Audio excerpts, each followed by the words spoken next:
Hey there, Zaratans Leviathans. In this week's Streetlight, we're on location at the OrcaCon gaming convention in Seattle. Let's roll initiative.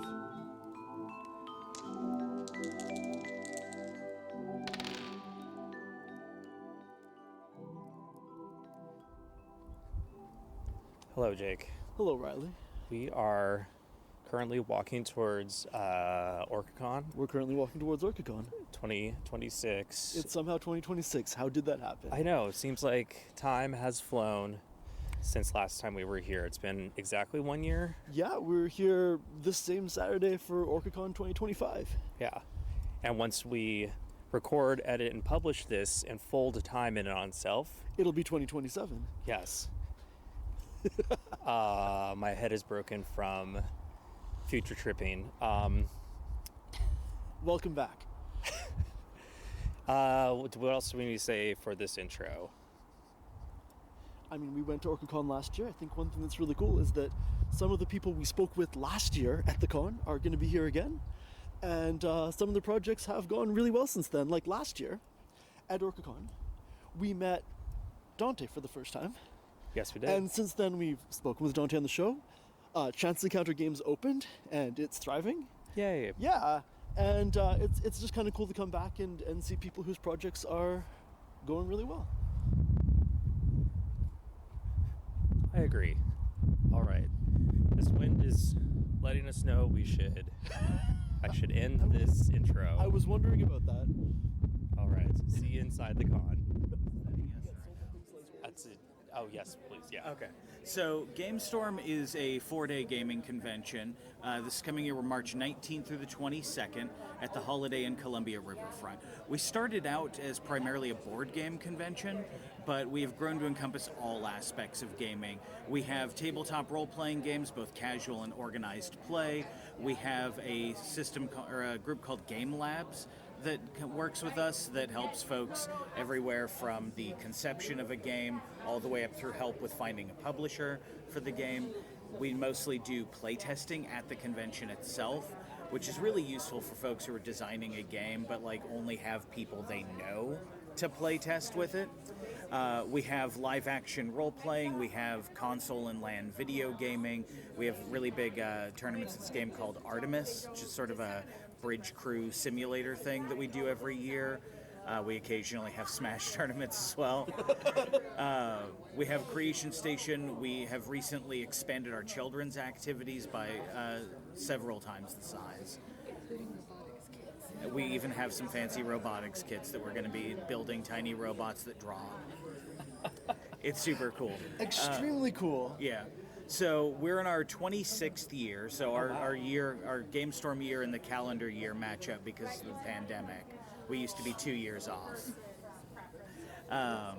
But yeah, it's an absolute freaking blast. It's actually only $60 for the entire weekend. For a 4-day convention, that's not bad. That's not bad at all. When I say we're at the Holiday Inn Columbia Riverfront, this is not a small hotel we're talking about, and we take over literally the whole thing. Even the suites become event space.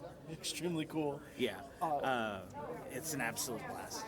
Where would people go to find out more about the con? They can go to GameStorm.org, which will automatically redirect them to our tabletop events page. Awesome. Thank you so much. And if they use the code TravelingStorm, that's with 2 L's, all one word, they can get $5 off their membership. Incredible. As a Canadian, I love the spelling. Thank you so much. Thank you. Would you also want to know that all of the profits beyond the cost of running and sustaining the convention also go to charity every year? Incredibly cool. What charity is it going to be this year? Do we know the chair's charity this year? So that's the choice of the chair every year. I know that last year the funds went to a group called New Avenues for Youth, which helps with skill development for homeless and at-risk youth. The year before that, we did Outside In, which is a free clinic for at-risk and queer homeless youth as well. So it's up to the chair for any given year. I do not know what the charity of choice is this year off the top of my head. Got it. Thank you so much. Yeah. Tell us about Aspiring Youth. Well, we are a nonprofit that works with neurodivergent and neurodiverse youth, typically ages 8 to mid-20s. We teach social skills in a neurodivergent affirming environment. And a lot of our programming focuses on really nerdy stuff like Dungeons and Dragons and board games and Pokemon and Minecraft and Roblox. We do all sorts of programming in the Seattle area, and our goal is just to provide a safe learning space that's affirming for all sorts of neurodiverse kids. So kids with autism, ADHD, learning differences and disabilities, all that kind of stuff. And do you feel like is playing TTRPGs a way for the kids to explore that, or is it? Absolutely. I used to be a camper at this camp and work here now, and I can tell you that through the D&D program in general, I literally from middle school all the way through the end of high school was playing D&D with people after school, feeling like the safest I've ever been in any environment, feeling super valid in my experience being neurodivergent, and just a general amazing group, especially also our tabletops group. Our tabletops group is probably one of my favorite groups we run. It has like the most fun, amazing social vibe to it. You go in, you get snacks, you chill with people, get to play any type of games. We have plenty of them to suggest from. Munchkin, D&D Mayhem, regular D&D, anything you can name it, we play it. It's super fun. Love the program. Believe in it super heavily. Yeah. That is very cool, and it sounds like you also have some games that are maybe lighter than full-on D&D. Yes. For like, it's hard for middle schoolers to play a D&D campaign. You would be surprised that Really? the middle schoolers that our program attracts, a lot of them are already familiar with D&D, either through pop culture or through playing it themselves. The group that I ran over this summer, I had a group full of little rules lawyers. Oh no. And I had to keep changing the stat blocks because one of them could recite the statistics of the monsters to me. It's super fun, super sick. I think a lot of the kids I think middle school are probably our biggest popularity spike with D&D. It's a cool environment to not only, if you know D&D, get to do things, but also just try learning about a lot of things. Yeah. Our most recent one is the DM Academy, Okay. which we're trying to get more kids into DMing because it feels like a lot of our kids are a little bit nervous to try DMing for the first time. Like I certainly was. Fair. I don't know about Yeah. everyone else. It's but- daunting. Yeah, right? Well, you so- have to balance not only the game in front of you, but also you have to balance the table and the players that you're with. And that is really, DMing, I think, is really kind of the pinnacle of what we do in that it's teaching others the skills that you've learned. So we're really excited to get this off the ground. Yeah, I guess what is the facilitation like for that with teaching youths how to DM a campaign? Yeah, we usually have two different types of facilitators that run the program. We have one facilitator who kind of plans and leads things. We separate it into 10-week cycles. It's usually different things each week. Sometimes it's activities that are like social building skill-wise or things that can help us, just gain a knowledge basis for, regular D&D, regular DMing things. And then there's other things that are more specific to D&D and the specific type of gameplay, where there's combat focus days or specifically overworld focus days where you have to worry about role play and just Or, trying to balance all of that. World building and how to get started in that respect. Yeah. Yeah. We even have sometimes free writing activities, I know, and sometimes guided writing activities that we do with the kids in DM Academy and D&D things to try to get their brains and creativity moving. So all around, it's just, they're super inclusive. And one of my favorite parts about this program is the kids can make suggestions and we adapt to the kids. So if the kid wants to, I don't know, be Bugs Bunny or some wild mix. I had a kid who is known as the player formerly known as and went around tasting literally everything from concrete to the ocean to books to anything, and we In-game, had right? to create in-game. And we had to create an entire system with the kid and sat down for an entire day just going, okay, so how can taste work? Who's doing taste? What's the taste role? So it's just super inclusive and super affirming environment. That Yeah. sounds incredibly cool. I can you give a hint as to how the taste mechanic worked? I guess I'm curious. Now. Yeah, so we usually rolled a d20, and then our DM, who I didn't get to DM this one, which I was like, Drax, this would be so fun. But our other DM, who is great, worked with him to have every single range from levels of 1 through 5 meant a certain type of taste that was bad, 5 through 10, and then we mapped it out with them, and then every time he would go, I would like to do a taste check. It's good, but also spicy. Yeah. And then we would have someone else who was artistically talented. They're like, I want to draw the feeling of the taste. So they would be able to draw what the imagery of tasting it would feel like to people, and then we would pass it around. This sounds like such a cool program. If people want to get involved with Aspiring Youth, how would they go about doing so? The quickest way to get involved is to reach out to us, phone, email, info@aspiringyouth.net is the best way to get in contact with our program leads. We do intakes quarterly, essentially, and then you can jump right in. During the school year, we do afternoon and evening programming, and in the summer, we run pretty big summer camps. That makes sense. During the Anywhere from weekday. LARPing all day, getting an entire space ready for a real LARPing full experience. It's super sick. You get to build things, craft, everything.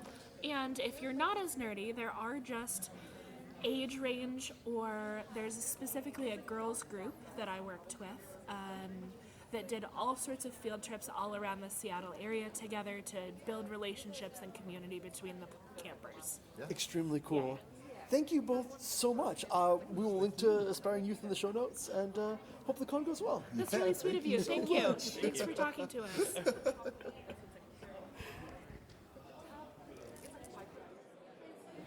It's good to see you again. Yeah, great to see you guys. How have you been? Doing well, making podcast episodes. Right on. Talking about cool projects. What's been happening with Wielders Union in the last year? We're going into year 8, which Cool. is crazy to say. We're getting new members, getting ready for OrcaCon now, but I'm already getting ready for Adepticon. What's Adepticon? That's the biggest miniatures game convention in North America, and in my opinion, probably the best in the world. Whereabouts is it? It's in Milwaukee now. Oh, cool. Yeah, it used to be outside of Chicago. It's been in Milwaukee for 2 years now, so always excited. That's at the end of March. It's January, so all the members are getting their membership kits for the year. It's been fun. Got some new merch coming later this year. Can't talk too much about that, but onward and upward despite the state of the world. Yeah. Oh boy, yeah, that's a mood. Your merch always has the coolest aesthetic. Thank you. For sure. Yeah, cool. What's been happening at Family Adventurecrafts? Well, since Dragonflight, I finished up my Kickstarter from last year, and I've been rounding out the year with conventions, so this one is my last one until Emerald City Comic Con in March. I'm super excited this year. I'm going to start, in addition to my miniatures and all that fun stuff, I'm hoping to do some casting, some molding, and also pushing out stationery. So, yeah, fun memo pads, notepads for GMs and players. I'm a lazy player, so I want things like, what does this NPC look like? How do I phonetically spell their name? How does the GM actually spell it? What does the party actually call them? Their dumb nickname. Crucial. Yes. And GM report cards, like worst rolls, best bit, all that stuff. So it's just funny, sloppy player kinds of stationery. There needs to be more products for the sloppy player. Exactly. I'm not organized. I love those beautiful bullet journals of just your character plots, and I'll never use them. So I love them. They're gorgeous.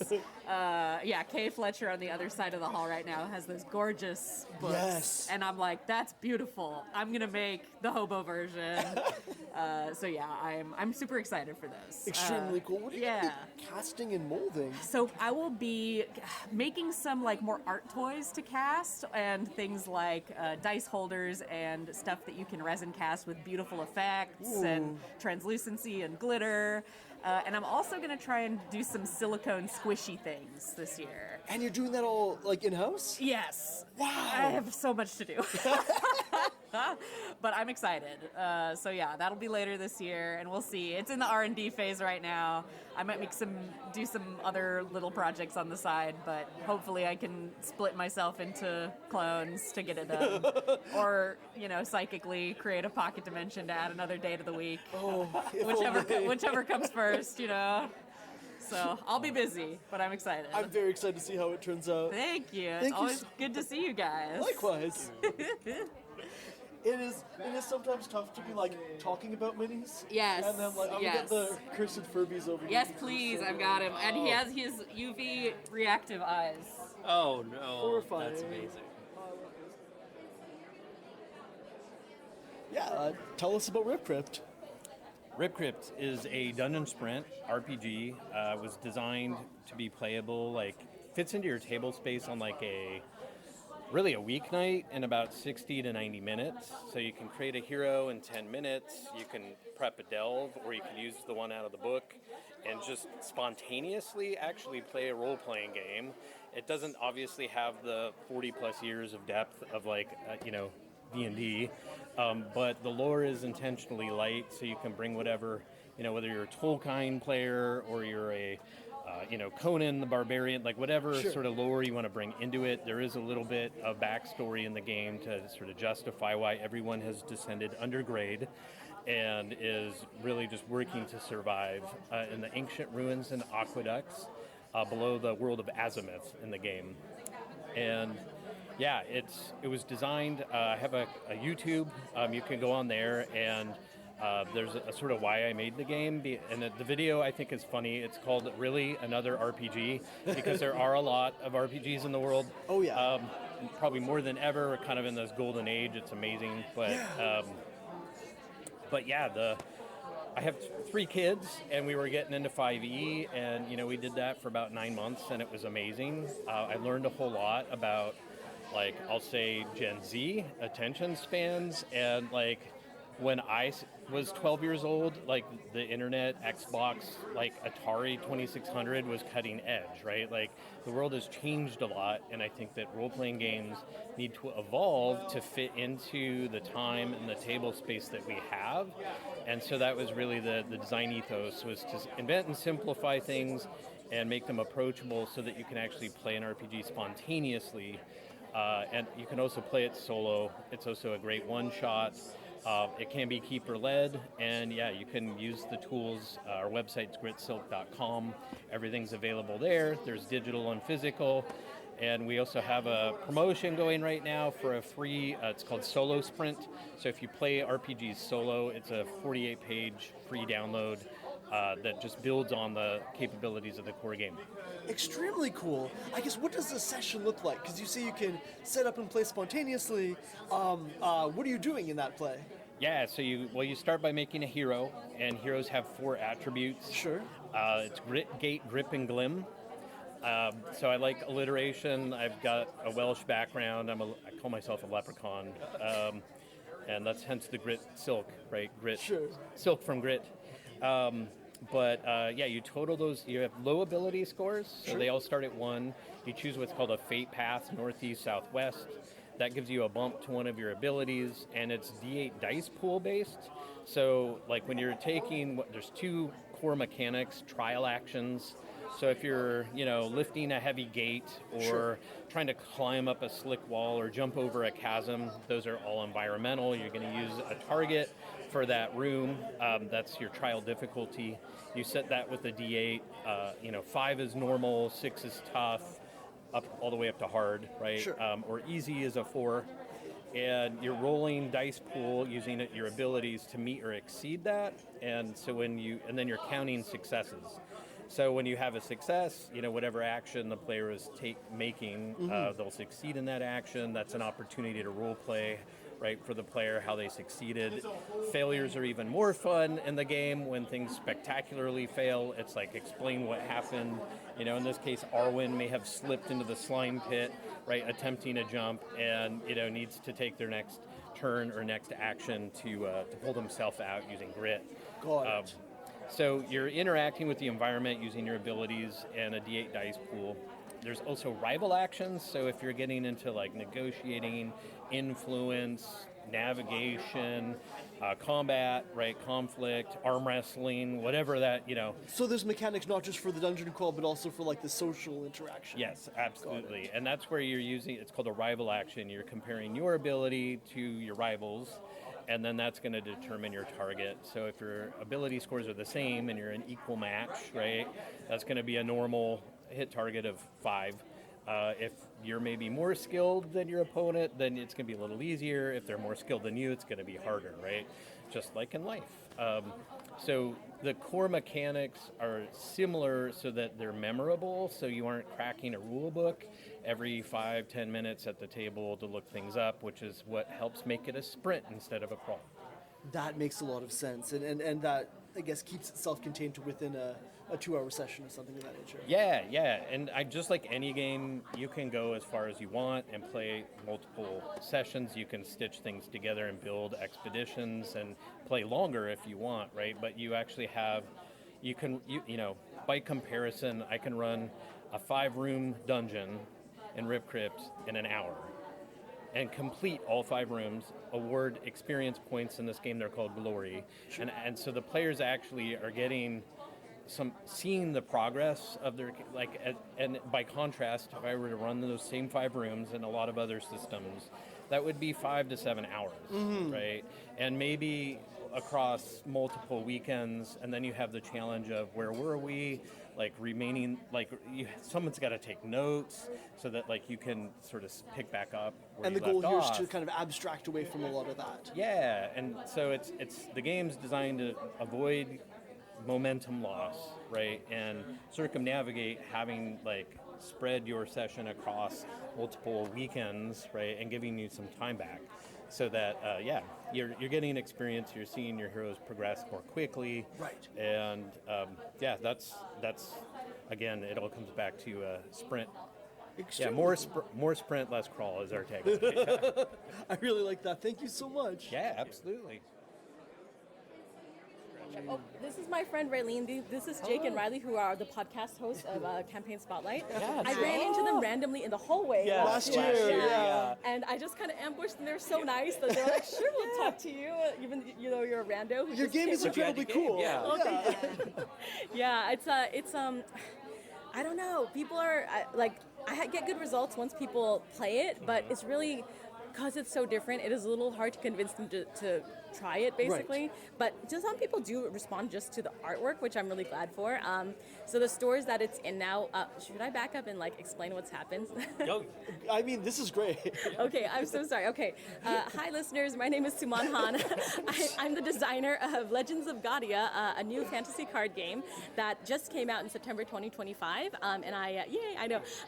The last time I spoke to Jake and Riley, that was before my Kickstarter, actually, last January. This con last year. Yeah, isn't that crazy? At this con. So, but since then, the Kickstarter succeeded, thankfully, and then I spent the summer in production for the game and all the little fun extras that were in the Kickstarter.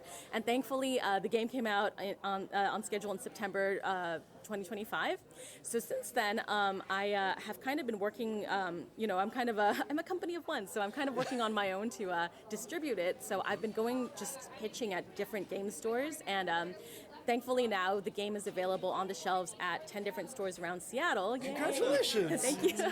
But yeah, I also this year, while I'm visiting family in SoCal in Texas, I will also be, pitching games there. So maybe I'll be available in other states soon.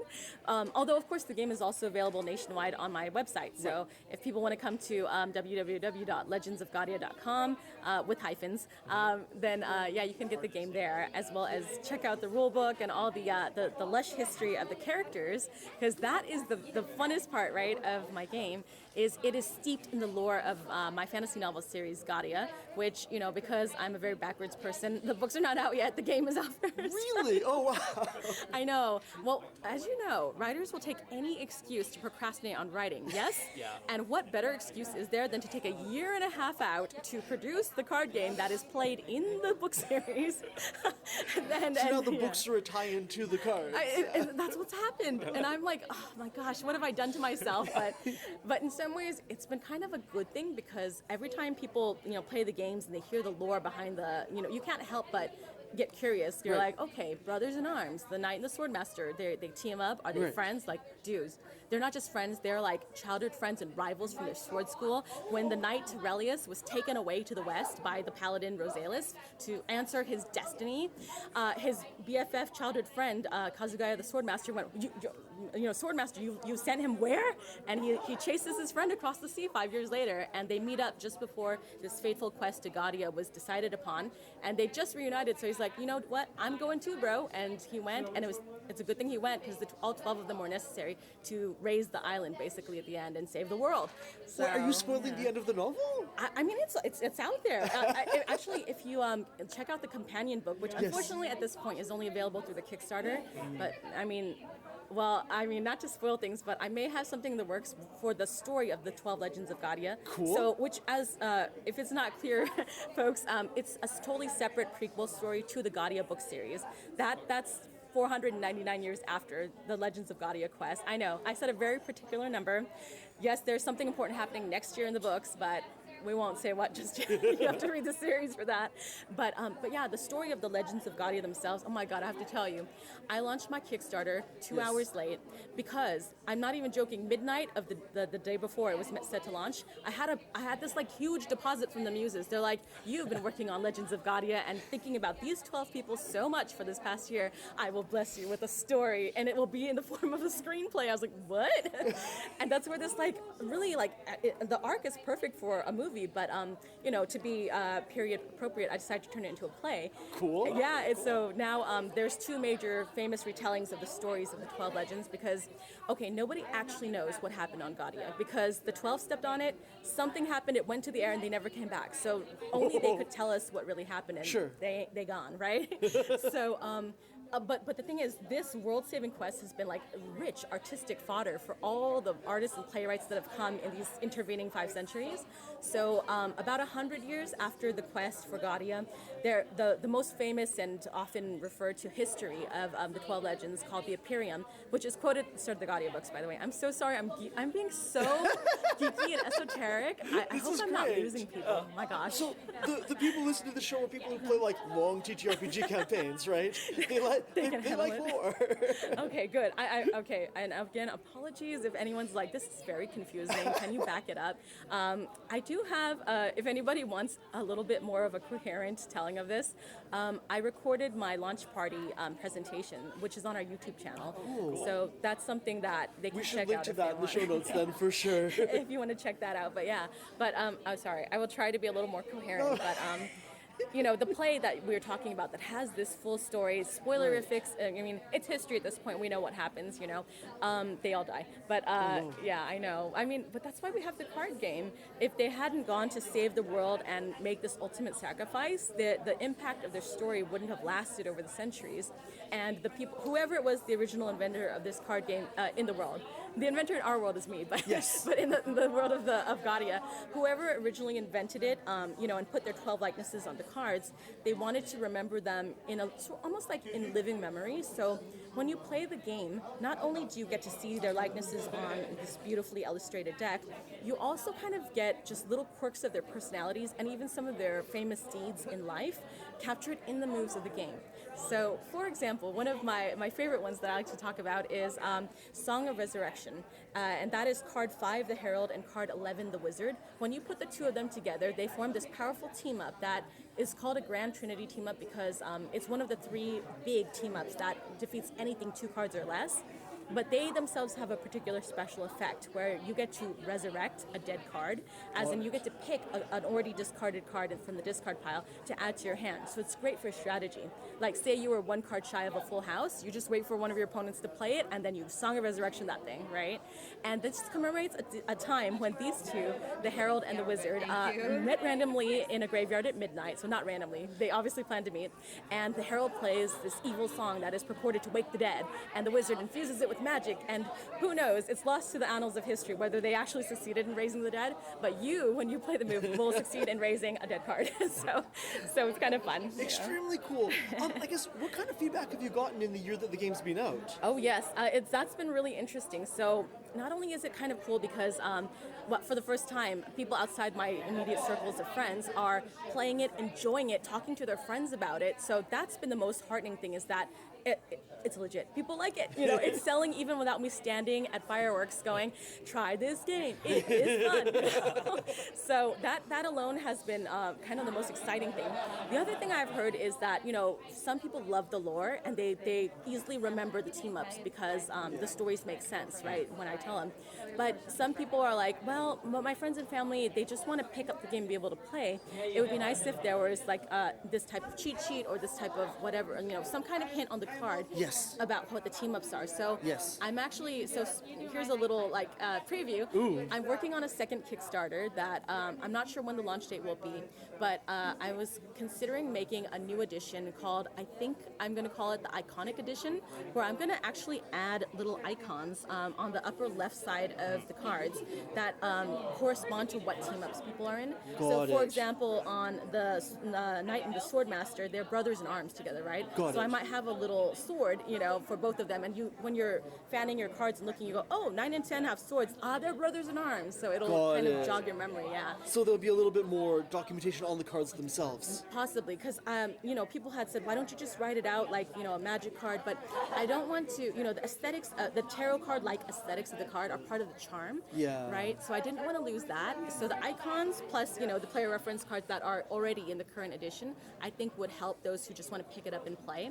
So that is something, you know, that's some of the feedback I've gotten that I've been thinking about incorporating. That makes a ton of sense. Thank you so much. I'm really excited to hear how it goes. Oh, thank you. We'll link to the new Kickstarter in our show notes when the episode comes out. Oh, you're so sweet. Thank you so much for coming to find me and just for having this great show. So honestly, the best part of coming back the next year is seeing other people's projects that have like how they progress, right? Yeah, that it's out in stores now. Isn't that crazy? It's really crazy. Congratulations again. Thank you again. Have a great OrcaCon, you guys. Thanks. You as well. And we're cut. But yeah.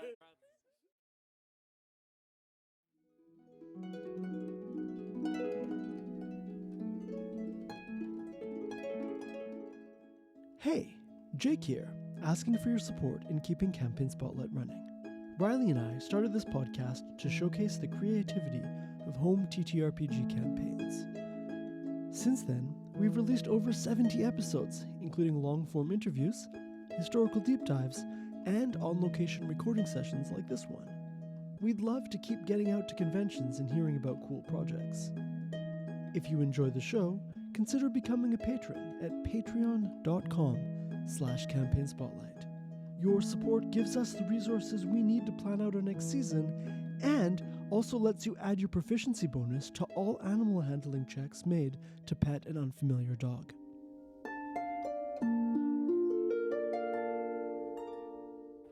Tell us about the Game Shelf. All right, the Game Shelf is a brick and mortar store. We're located in Kent, Washington, right by Trader Joe's.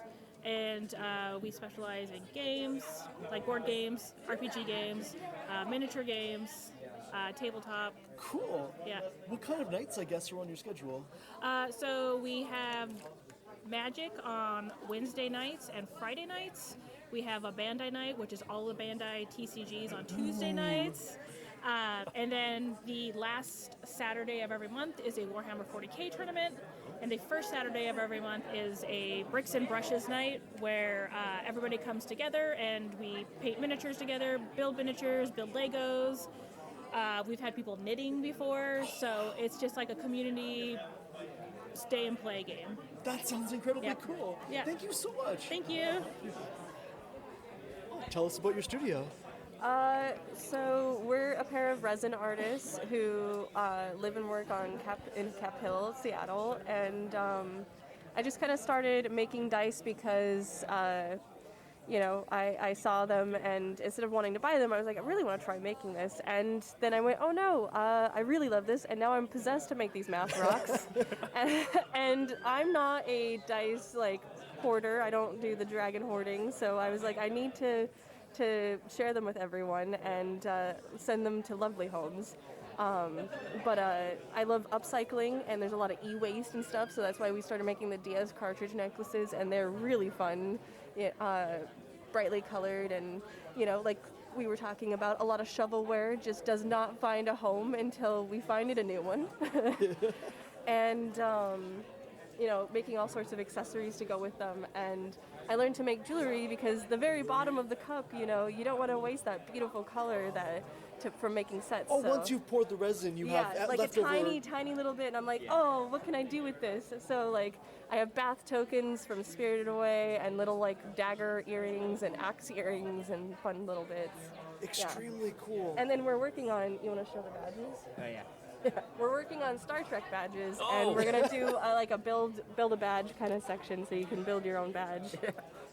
Yeah, all out of the same kind of blended resin. Absolutely. Yep. And right Everything's made out here of we 2-ply have a epoxy little resin. like PPE explanation and a little bit of like a touch library, because that's the different sanding papers we use and where it starts and where it ends up.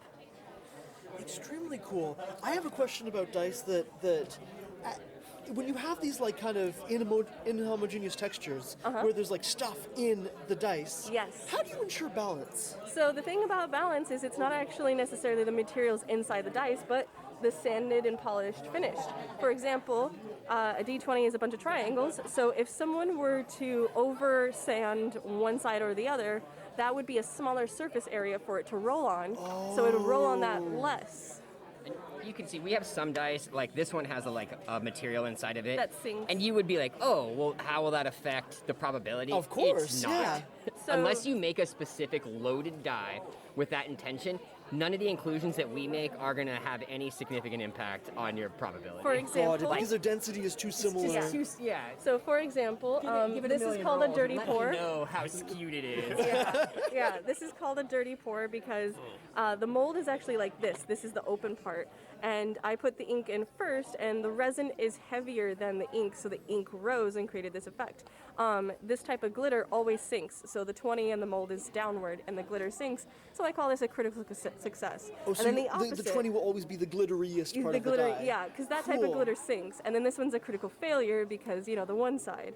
And then this is Easter grass that I upcycled from the thrift store to make this kind of like digital data stream. I was inspired by Scooby-Doo and the Cyber Chase for this one. Oh my gosh, yes. Yeah, so a lot of weird inspiration comes to me, and I'm like, I have to put this in a polyhedral shape and try to invoke it for somebody else.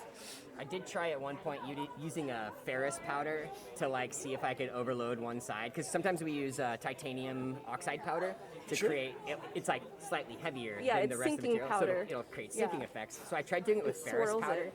to see if it would overload one side of the die, and after 200 rolls, there was no indication Got that it. it made any effect. I guess if you had a magnetic dice tray in ferrous powder, Yeah, you could I don't maybe, know. yeah. I mean, and at then that point, you're really trying to make an effort to game somebody, and it's well, you're on a whole nother level of cheating. So right? go You get 'em, really Tiger. want to do it. No one's gonna stop you. And then when one of these guys doesn't turn out, it has a big failure, it won't cure, something happens.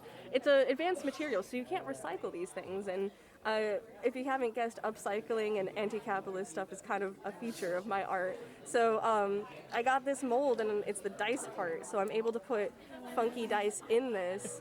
And that sinking powder, I capped this one off with it, so this was clear resin, and then that one sunk into this because of the weight of that powder. Wow. And these were some spider dice I experimented with that did not turn out pretty, but they look real interesting Yeah. when it's in this. Extremely We cool. gave him a go.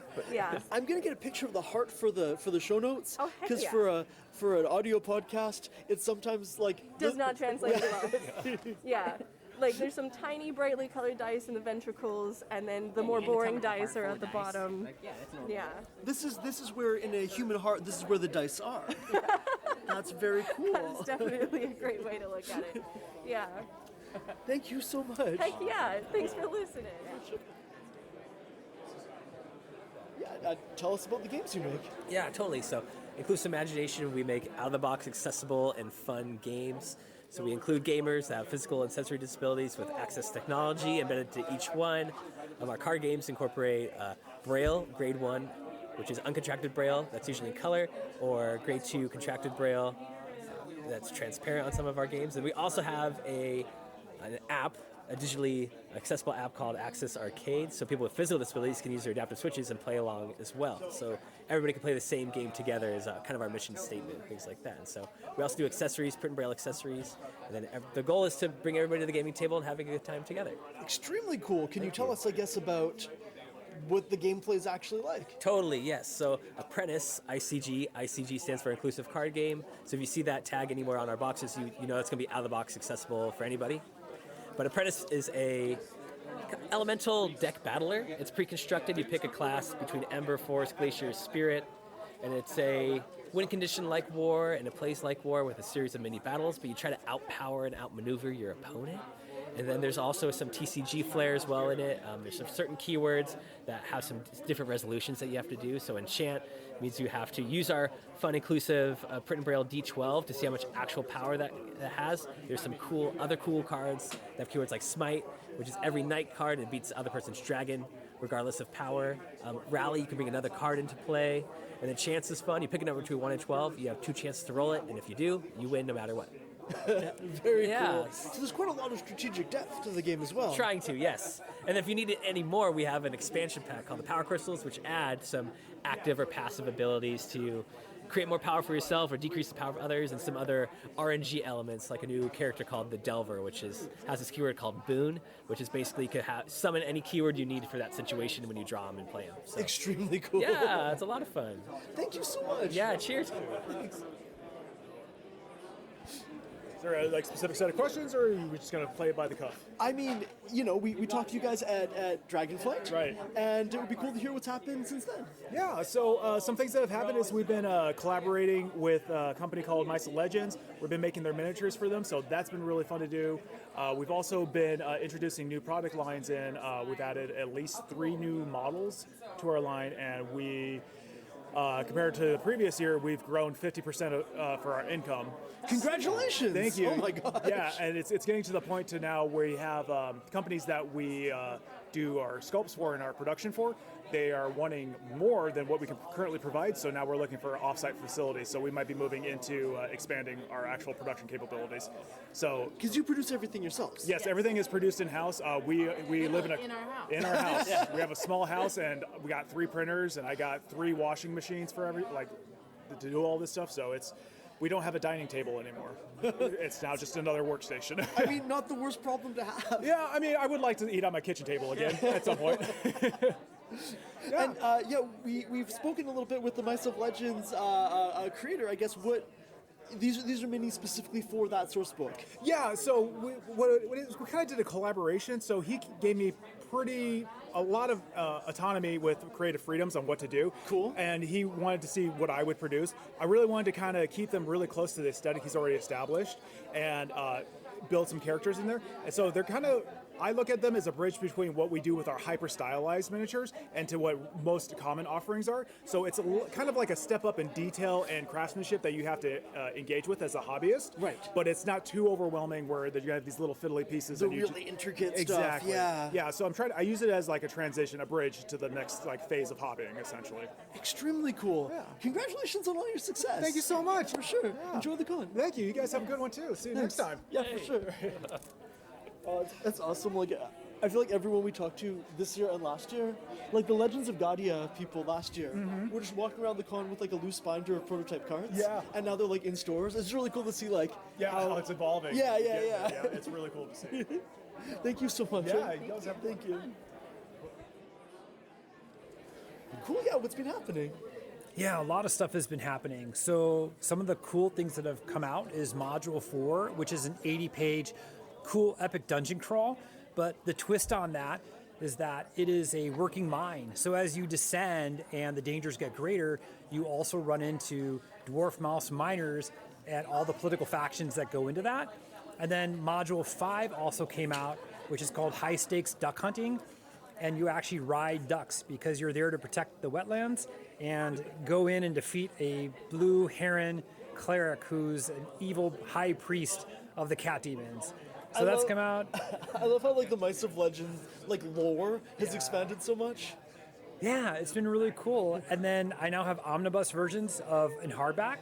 And then I'm also working on Shadowdark ports. So if you guys know anything about Shadowdark, it is exploding in popularity as the alternative OSR system. And so mine are now being, instead of just a conversion guide, we're going to publish native Shadowdark copies in the first 3. So, and also a Pantheon guide. So there are over a dozen new deities, and that's pretty exciting too. And cats are the evil ones, right? In Mice of Legend. Well, so cats like dragons come in all kinds of shapes and sizes and alignments. Interesting. So some are good, some are not good. Extremely fun. I love how much flavor the world has. Yeah, so the wrinkle on this is that the cat demons aren't actually demons. It's a family of 4 cats, and the rats saw them conducting magic and thought they were deities and started worshiping them. So the cats leaned in, as any good cat would do. Why wouldn't you want to have a cult around you? And they sacrifice victims to you so you get free food. So this is the racket that they've been doing, and Module 5 is where you figure out who they are. Module 6 is where you actually go and confront the cat demons and try and take them out, or the not cat demons, but yeah. The cat sorcerers. Yes, because they're building a machine that's going to rip open dimensional holes in the fabric of space-time so they can port in demons. And your job is to take out the machine because the cats think they're smarter than they are. And since they're not quite sure they understand the technology, it's causing some unintended side effects. So you need to take it out or everyone dies. This sounds like such a fun module. Thank you so much. Thanks so much. Oh gosh. I haven't played Shadowdark at all. I'm realizing now we should track it down, yeah. It's one of those things, like, it's either your thing or not, and in some ways it's kind of like OSR for 5e players. Sure. Right? With more roleplay in that sense? No, actually she's cut it down quite a bit. So Kelsey is the main author who wrote all this stuff, and the idea is that the darkness is to be feared. Like, if you run out of torches, things will start attacking you right away. Oh. So it has this concept of timers, but unlike normal D&D, there are no saving throws. You have difficulty classes. So, swimming upstream is a DC 15. You have to do a DC 15 strength check, and if you pass, you can swim upstream. So everything's about these saves, and her descriptions are incredibly terse, so they have to fit on like one page. So it's meant to have very, very fast combat. The descriptions are very light, and instead of having full stats, you just have like a strength of +1, +2, etc. So in this case, it's meant to have very quick combat, but there's not really lore. It doesn't lend itself to campaigns. Sure. It really lends itself to fast one-shots. Nice. And it's just becoming popularity because unlike 5e, it just strips away all these things. There's no tables to look up and everything else. I feel like that kind of terseness, like, I think his name is David Prokopets, and Penguin King Games. Yeah. And he used to be a technical writer, and like, he's always like, you should have short descriptions, you should really wordsmith it down. And I think that's such a good exercise to like force yourself to have like short descriptions sometimes. There's a pro and a con to it. So what blew Kelsey up is she had $1 million Kickstarter. Wow. So now she has a company and a team, and then things are going really well. And so for a certain style of play, you're absolutely right, because people just want to jump in. Just give me, and then instead of having paragraphs like OSR, everything's a bulleted list. So secret door, here's how you find it. Treasure, here's how it goes. You have an item, it has benefit, curse. Sure.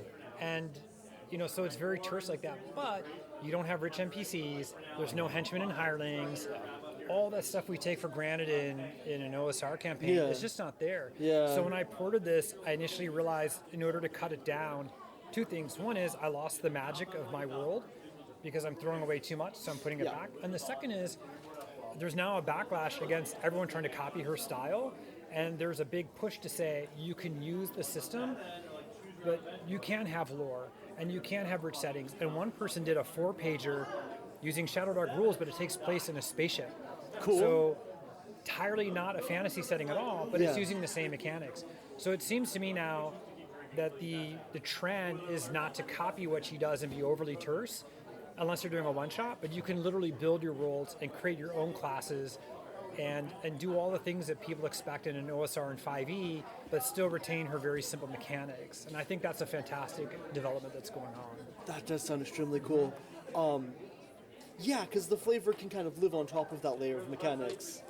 Yeah, well, there's twofold because it's really your table, and some people just want a quick, fast one-shot, which is why a lot of people homebrew, right? I don't want to have all this stuff. I just want to keep it super simple, give me a difficulty check.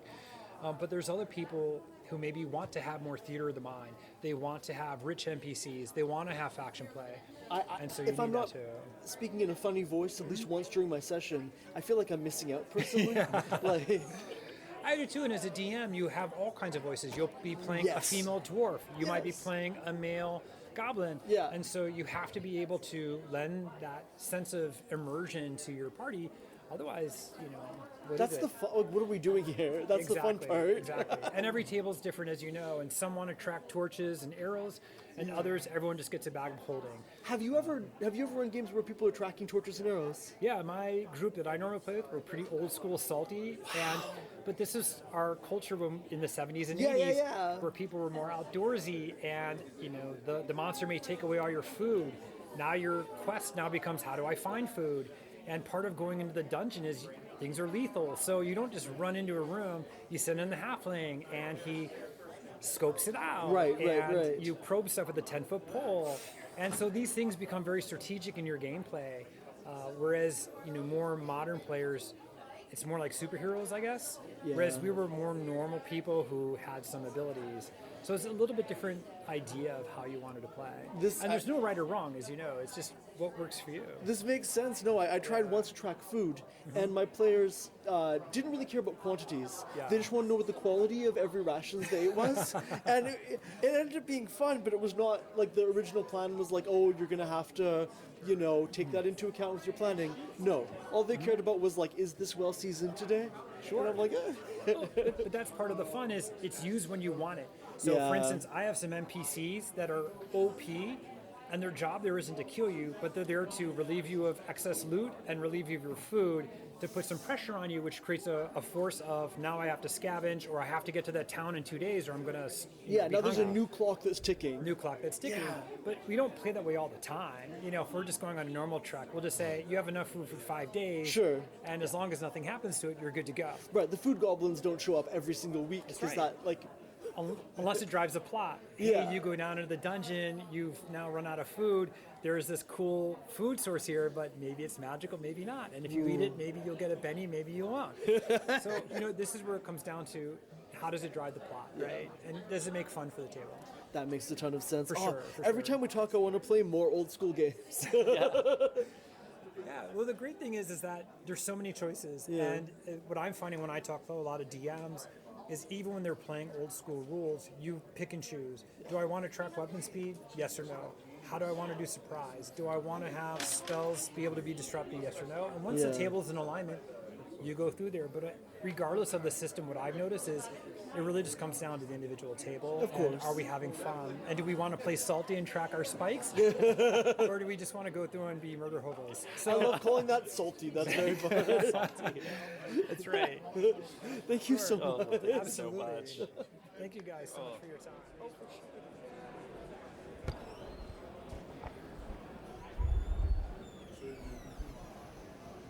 Well, another successful year at OrcaCon. I would agree. It is extremely cool to see people succeeding and thriving with their projects. Yeah. And NorwestCon is coming up. I'm excited to go to that. Me too. We'll see you all there, listeners. That's all for this week. This has been Dungeon Master Riley. Production Inspector Jake. Wishing you... The wind is cutting us out, and I forgot what my role was. This is Production Master Riley. And this is Dungeon Inspector Jake. And we're on the ground at every convention. Every convention ever. Find us at a convention near you. Find us in a game. We'll come to your convention or There you birthday go. party. I can make balloon animals. I can be a clown. Like, we have so many skills right here. There you go. That's all for this week. I'm Production Master Riley. And I'm Dungeon Inspector Jake. If you enjoy the show, consider subscribing and leaving a review, which helps other people find Campaign Spotlight. If you'd like to support our work, consider going to patreon.com/campaignspotlight and becoming a patron. And if you think you see us at a convention near you, check whether we cast shadows before you approach us, because we've heard there are doppelgangers afoot. For more on the show, including links to all our social media, visit foldedfrequencies.com/campaignspotlight.